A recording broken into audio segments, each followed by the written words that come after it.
নমস্কাৰ প্ৰিয় দৰ্শকসকল চাবলৈ আৰম্ভ কৰিছে আসাম লাইভ 7 আৰু ষ্টুডিঅ'ত মই বিকাশ বিশ্বনাথত দুদিনীয়া কাৰ্যসূচীৰে মুখ্যমন্ত্ৰী ডক্টৰ হিমন্ত বিশ্ব শৰ্মা একাধিক কাৰ্যসূচীত অংশগ্ৰহণেৰে মুখ্যমন্ত্ৰীজনে কেইবাটাও অভিলাষী আঁচনিৰ শুভ উদ্বোধন কৰে প্ৰায় 60 কোটি টকা ব্যয় সাপেক্ষে নিৰ্মাণ হ'ব ৰূপৱে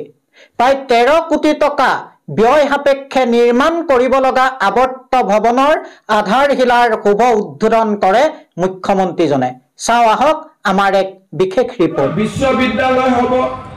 বিশ্বনাথত মেডিকেল কলেজ হ'ব অৰ্থাৎ জিলা এখন সৃষ্টি কৰি দিয়াৰ লগে লগে আজি কিমান বিলাক নতুন কাম আমি কৰিব পাৰিম কিন্তু 2016 চনত আপোনালোকে যদি মূল কথাক উপেক্ষা কৰি কংগ্ৰেছক যদি জিকাই দিলেহেঁতেন তেতিয়া ইয়াতটো জিলাও নহলহেঁতেন ইয়াতটো মেডিকেল কলেজো নহলহেঁতেন ইয়াতটো ৰূপৱেও নহলহেঁতেন কংগ্ৰেছে আমাক কি দিব পাৰে অকল ধুতি লুঙি আৰু কম্বল দিব পাৰে তাতকৈতো আমাক একো দিব নোৱাৰে আজি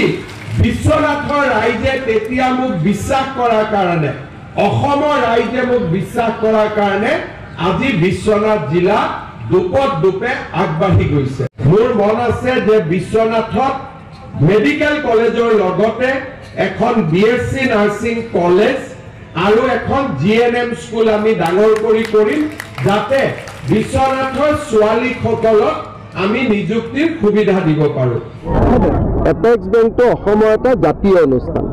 এই জাতীয় অনুষ্ঠানটো দিলুৱাৰৰ ইছাৰাত কোনোবা এজন দিলুৱাৰে ক'লে দুৰ্নীতি আছে দুৰ্নীতি হৈ গ'ল বেংকটো যে মৰি যোৱা বেংক এটা যে আজি উন্নত হ'ল এই বেংকটোত যে এটিএম আহিলে এই বেংকটোত যে আজি নতুন নতুন টেকনলজি আহিলে ষ্টেট বেংকৰ দৰে সেই কথাবিলাক দিলুৱাৰেতো নাজানে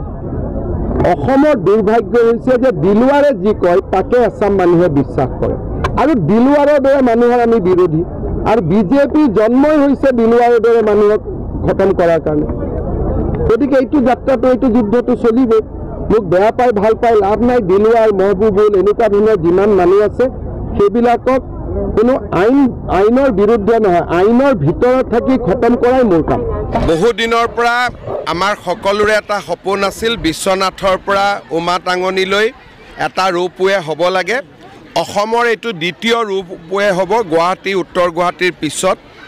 আমি প্ৰায় 60 কোটি টকা ব্যয় কৰিম এবছৰ 1.5 বছৰৰ ভিতৰত ৰূপৱেটো নিৰ্মাণ হৈ উঠিব পাব ইমান চিন্তা কৰা কি দৰকাৰ যিবিলাকে পোৱা নাই তেওঁলোকে নাপাব যিবিলাকে পাইছে তেওঁলোকে পাব